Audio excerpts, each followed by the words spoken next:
Ya, puji Tuhan. Kita sampai kepada firman Tuhan. Hari ini kita akan membaca seturut dengan pembacaan Alkitab kita. Memang ini sudah lewat, saudaraku, yaitu dalam buku Kejadian pasal 39. Ini kita diterangkan mengenai Yusuf yang berhasil. Sekali lagi saya ingatkan saudara, supaya sepanjang tahun ini kita terus membaca Alkitab kita. Ikutilah schedule pembacaan Alkitab. Maka hal itu akan membawa berkat yang luar biasa dalam hidup saudara. Nah, Yusuf ini, saudaraku, kita tahu Yusuf itu anak Yakub, saudaraku. Ada 12 orang anak Yakub, saudaraku. Tapi Yusuf ini anak dari istrinya yang bernama Rahel. Rahel itu elok parasnya. Tidak heran Yusuf ini juga elok parasnya. Ada 2 orang anak dari Rahel, yaitu Yusuf dan Benyamin, saudaraku. Saudaraku yang kasih dalam nama Yesus, kerjanya biasanya, saudaraku, yaitu gembala. Dia ikut dengan abang-abangnya yang 11 orang itu menggembalakan domba-domba, saudaraku. Itulah kerjanya. Tapi kemudian Tuhan mengangkat dia kepada kedudukan yang begitu tinggi. Dari manakah jalannya, saudaraku? Nah, juga bapaknya, saudaraku, tidak begitu mendidik dia, saudaraku. Yusuf menjadi anak kesayangan daripada bapaknya. Jadi bapaknya Yakub ini membeda-bedakan anaknya. Ada anak kesayangan. Anak kesayangannya nomor 1 yaitu Yusuf. Sehingga Yusuf diberikan jubah yang sangat indah, maha indah gitu di dalam Alkitab, saudaraku. Hanya untuk menggembalakan domba, saudaraku. Itu sebabnya pada waktu Yusuf itu mereka jual ke tanah Mesir, mereka mengambil jubahnya itu lalu melumurinya dengan darah domba. Dan dia berkata, "Bapak, lihatlah apakah ini jubah anakmu itu apa tidak. Kami jumpai ini sudah berlumuran dengan darah. Boleh jadi anakmu itu sudah diterkam oleh singa atau beruang." Bapaknya menangis. Nah, saudara, tapi nyatanya Yusuf berhasil. Yusuf berhasil, saudaraku, karena Tuhan membuat dia berhasil. Sebenarnya pada waktu umurnya masih muda, 17 tahun, saudaraku, Tuhan telah menyatakan maksudnya kepada Yusuf. Yusuf beroleh mimpi dan dia ceritakan mimpinya ini. Karena cerita mimpinya ini, saudaraku, saudara-saudara yang jadi cemburu kepadanya. 2 kali dia bermimpi, saudaraku. Dan itu menyebabkan dia mau dibunuh oleh saudara-saudaranya, saudaraku. Nanti kita baca, saudaraku. Jadi kita lihat kehidupan Yusuf itu. Dimulai dari seorang gembala, saudaraku. Kemudian dia dijual ke tanah Mesir. Kemudian jadi budak di rumah Potifar. Kemudian dia masuk penjara 13 tahun lamanya, saudara. Tetapi keluar dari penjara dia sudah jadi penguasa Mesir yang menyelamatkan seluruh bangsa Mesir dari kelaparan. Juga menyelamatkan bangsa Israel yang pada waktu itu masih sangat kecil, yaitu hanyalah Yakub dan anak-anaknya saja, saudaraku. Yang kemudian berkembang biak menjadi besar di Mesir. Puji Tuhan, saudaraku. Saudara, inilah dia riwayat kehidupan Yusuf, saudaraku. Mari kita baca dalam Kejadian pasal 39. Ini panjang ceritanya, saudaraku. Baik, kita baca mulai ayat 1 sampai ayat 23 bersama-sama. Adapun Yusuf telah dibawa ke Mesir, dan Potifar seorang Mesir, pegawai istana Firaun, kepala pengawal raja, membeli dia dari tangan orang Ismail yang telah membawa dia ke situ. Tetapi Tuhan menyertai Yusuf, sehingga ia menjadi seorang yang selalu berhasil dalam pekerjaannya. Maka tinggallah ia di rumah tuannya orang Mesir itu.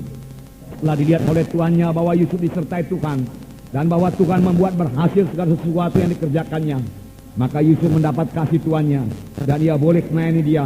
Kepada Yusuf diberikannya kuasa atas rumahnya. Sejak ia memberikan kuasa dalam rumahnya dan atas segala miliknya kepada Yusuf, Tuhan memberkati rumah orang Mesir itu karena Yusuf, sehingga berkat Tuhan ada atas segala miliknya, baik yang di rumah maupun yang di ladang. Segala miliknya diserahkannya pada kekuasaan Yusuf, dan dengan bantuan Yusuf ia tidak usah lagi mengatur apa-apa pun selain dari makanannya sendiri. Adapun Yusuf itu manis sikapnya dan elok parasnya. Selang beberapa waktu istri tuannya memandang Yusuf dengan berahi, lalu katanya, "Marilah tidur dengan aku." Tetapi Yusuf menolak dan berkata kepada istri tuannya itu, "Dengan bantuanku, tuanku itu tidak lagi mengatur apa yang ada di rumah ini. Dan ia telah menyerahkan segala miliknya kepada kekuasaanku. Bahkan di rumah ini ia tidak lebih besar kuasanya daripada aku. Dan tiada yang tidak diserahkannya kepadaku, selain daripada engkau, sebab engkau istrinya. Bagaimanakah mungkin aku melakukan kejahatan yang besar ini dan berbuat dosa terhadap Allah? Walaupun dari hari ke hari perempuan itu membujuk Yusuf, Yusuf tidak mendengarkan bujukannya itu untuk tidur di sisinya dan bersetubuh dengan dia. Pada suatu hari, masuklah Yusuf dalam rumah untuk melakukan pekerjaannya. Sedang seisi rumah, tidak seorang pun. Lalu perempuan itu memegang baju Yusuf sambil berkata, marilah tidur dengan aku. Tetapi Yusuf meninggalkan bajunya di tangan perempuan itu dan lari keluar. Ketika dilihat perempuan itu bahwa Yusuf meninggalkan bajunya dalam tangannya dan telah lari keluar, dipanggilnyalah si isi rumah itu. Lalu katanya kepada mereka, lihat, dibawanya kemari seorang Ibrani, supaya orang ini dapat mempermainkan kita. Orang ini mendekat di aku untuk tidur dengan aku, tetapi aku berteriak-teriak dengan suara keras. Dan ketika didengarnya bahwa aku berteriak keras-kerasnya, ditinggalkannya lah bajunya padaku, lalu ia lari keluar. Juga ditaruhnya baju Yusuf itu di sisinya sampai tuan rumah pulang. Perkataan itu jugalah yang diceritakan perempuan itu kepada Potifar, katanya, hamba orang Ibrani yang kau bawa kemari itu datang kepadaku untuk mempermainkan aku. Tetapi ketika aku berteriak sekeras-kerasnya, ditinggalkannya bajunya padaku, lalu dia lari keluar. Baru saja didengar oleh tuannya perkataan yang diceritakan istrinya kepadanya, begini-begitulah aku diperlakukan oleh hambamu itu. Maka bangkitlah amarahnya. Lalu Yusuf ditangkap oleh tuannya dan dimasukkan dalam penjara ke tempat tahanan-tahanan raja dikurung. Demikianlah Yusuf dipenjarakan di sana.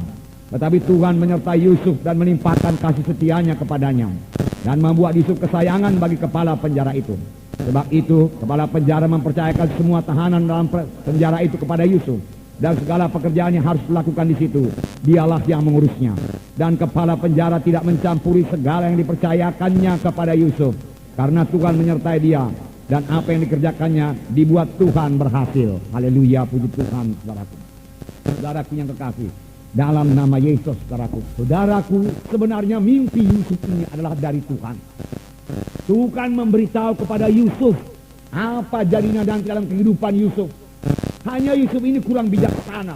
Dia ceritakan kepada saudara-saudaranya, yang membuat saudara-saudaranya ini benci kepadanya dan mau membunuh dia.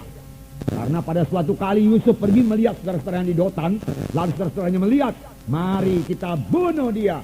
Itu dia orang yang berpakaian jubah yang elok itu, yang punya mimpi demikian-demikian. Mari kita bunuh dia dan kita katakan kepada bapak kita diterkam singa, dan kita lihat apa yang terjadi kepada mimpinya itu. Tetapi Tuhan melindungi Yusuf, saudaraku. Mereka tidak jadi membunuh Yusuf. Visi daripada Tuhan sangat perlu, saudaraku. Sepanjang kita terus pada jalan Tuhan dan tidak kehilangan visi daripada Tuhan itu, maka visi itu akan menjadi kenyataan dalam hidup kita. Kalau dahulu Tuhan memberikan visi melalui mimpi, saudaraku, sekarang kerap kali Tuhan memberikan visi melalui Roh Kudus. Roh Kudus yang bicara kepada kita. Aku memanggil engkau anakku jadi hambaku. Aku mau memanggil engkau membangun gereja. Itu visi, saudaraku, itu visi. Visi yaitu melihat ke depan. Apa yang belum kelihatan dengan mata badan. Tetapi Tuhan menyatakannya kepada kita. Kita melihat hal-hal yang belum jadi. Itu visi. Saudaraku, visi. Tuhan menyatakannya kepada kita. Dan ini sangat perlu, saudaraku. Melalui visilah Tuhan bekerja. Tuhan memberkati umatnya melalui visi umatnya itu. Iman juga demikian. Iman yaitu dasar dari segala sesuatu yang belum kita lihat dengan mata badani, tetapi sudah kita lihat dengan mata rohani. Itu maksudnya, saudaraku. Dan firman Tuhan berkata, tanpa iman mustahil, tanpa visi juga mustahil.